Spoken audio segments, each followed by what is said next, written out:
What rubbish! What balderdash! You must have read something terribly disturbing, Watson, for you to be so overwrought this early in the morning. Indeed, Holmes. It's irresponsible of the Times to play upon people's superstitions. Ah, you must be referring to the affair of the mummy's curse. Has the entire city in an uproar. 3 men dead, and they expect us to believe that a 4,000-year-old mummy was the murderer. I'm surprised you haven't taken some interest in this case, Holmes. To the contrary, my dear Watson. I have made some inquiries, because I dare say I do believe this murderer is a much younger chap. Hello and welcome to The Case of the Mummy's Curse.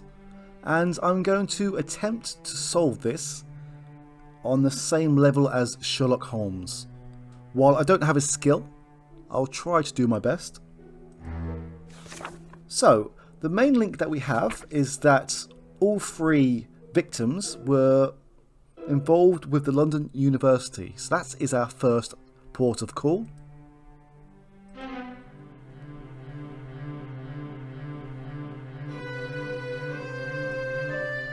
Such a tragedy. Fine men all, and such outstanding scholars.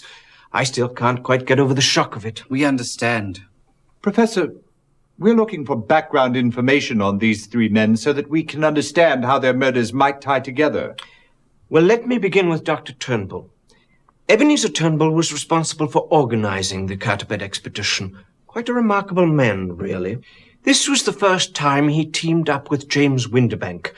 Professor Windibank was one of our most popular lecturers. In fact, several of his former students were also eager to accompany him. I recall him saying that he was having difficulty choosing. Weatherby turned out to be the lucky one. Though it seems far from it now, doesn't it? I suppose Smith and Travis turned out to be the lucky ones after all. Smith and Travis? Peter Smith accepted the invitation to join another expedition.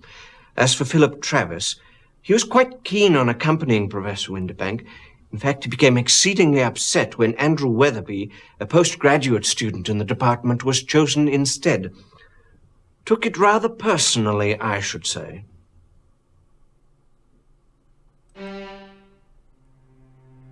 So we have learnt that Smith joined another expedition, so he is out of the firing line. And we have learned that Travis was very upset and took the whole rejection personally. Now, if we look at Turnbull's file, we learn that he is the 3rd son of the Earl of Downey. And if we check out the newspapers, in the February 6th edition,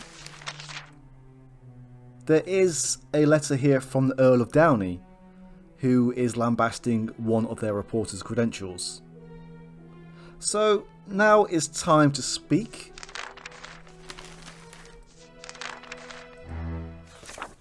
With Henry Ellis, who is, I believe, the editor of the Times.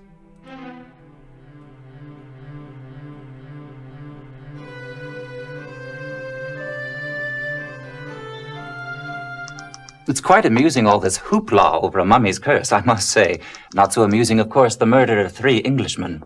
Have any of your reporters uncovered anything new? Actually, I've been in Paris the past several weeks. Just returned to London on Tuesday. I've had no involvement with the writing of any of these articles. I believe they are all the work of Philip Travis. He's one of our young reporters. For a short time, he was the Egyptian correspondent. Was he sacked? No.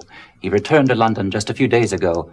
I gather he was reassigned to cover the case from here because he had some familiarity with a murder in Egypt. Do you know Travis? No, never actually met the chap, although I hear he's a bit of an odd duck. Thanks for your help, Henry. Anytime. Let me know when you catch the mummy. That's one scoop I'd like to get.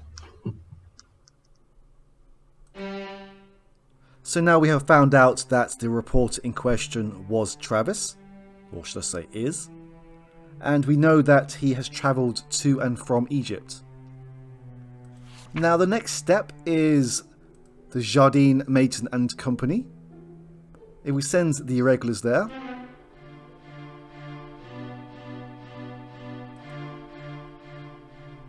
we get a list of the passengers.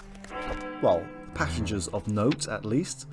Now Abdullah Al-Saud, Akram Fahmy, the Fenwicks, and Mr. Uruburu have no connection between the murderers. Well, I suppose Uruburu does in some ways. But Philip Travis is in the firing line at the moment. And the only other links we have, apart from Uruburu and Travis, is Clarissa Weatherby.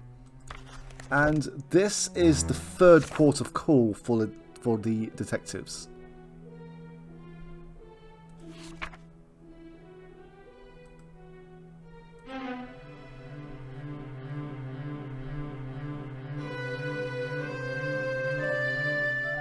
I'm very sorry to intrude on you in your moment of grief. Oh, that's quite all right.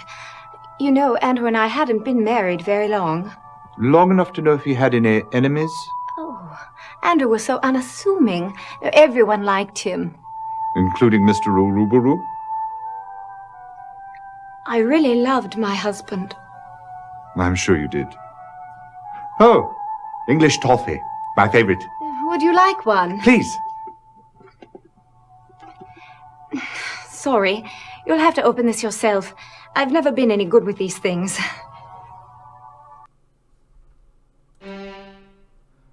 For this case, you specifically have to visit Clarissa Weatherby. I guess, in a way, it's to rule her out. As you could see, she does not have much strength in her upper body, I guess.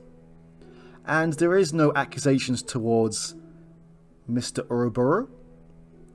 So everything at the moment lies upon Philip Travis. And this is where we can take it to the judge.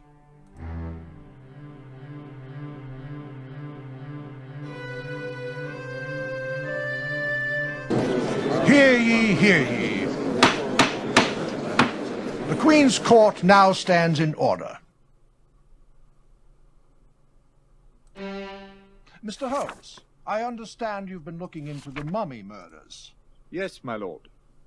Tell me then, who was Ebenezer Turnbull's murderer? And what makes you so certain? What was Travis' motive for killing Turnbull? As we already know, the link is the newspaper article. And what of Andrew Weatherby? Who murdered him? So, you say Travis killed Turnbull and Weatherby? Yes, I believe he did, my lord. But what was his motive to kill Weatherby, Mr. Holmes?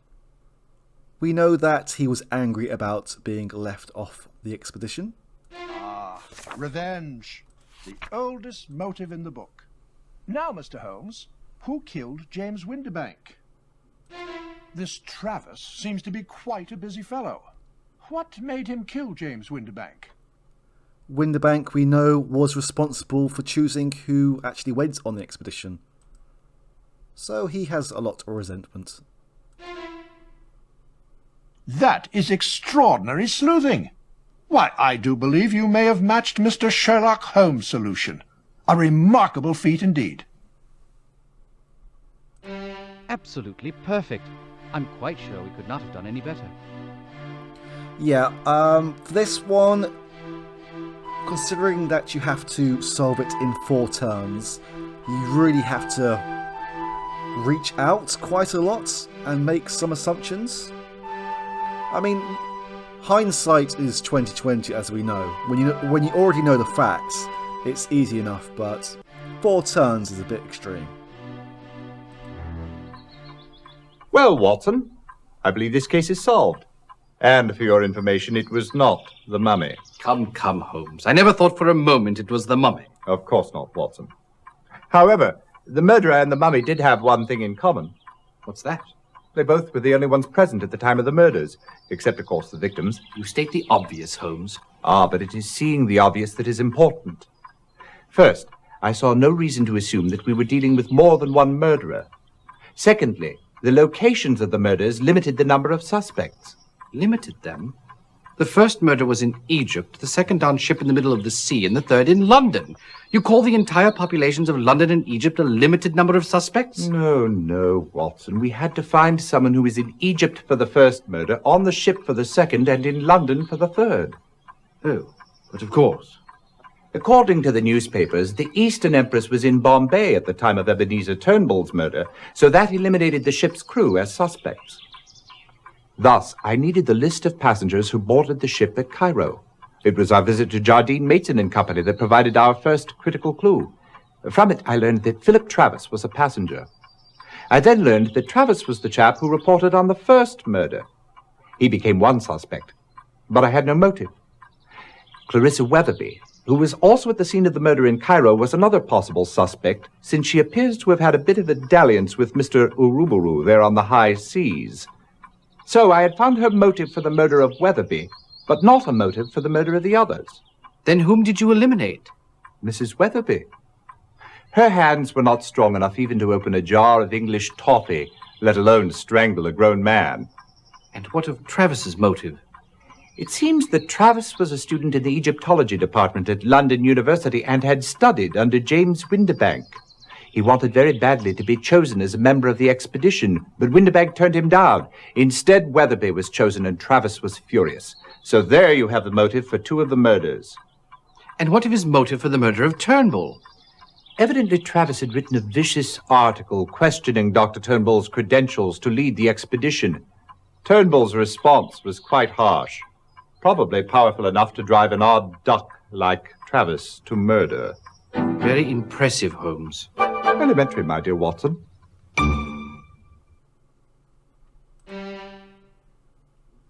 And there we have it. The next case up is the Tin Soldier.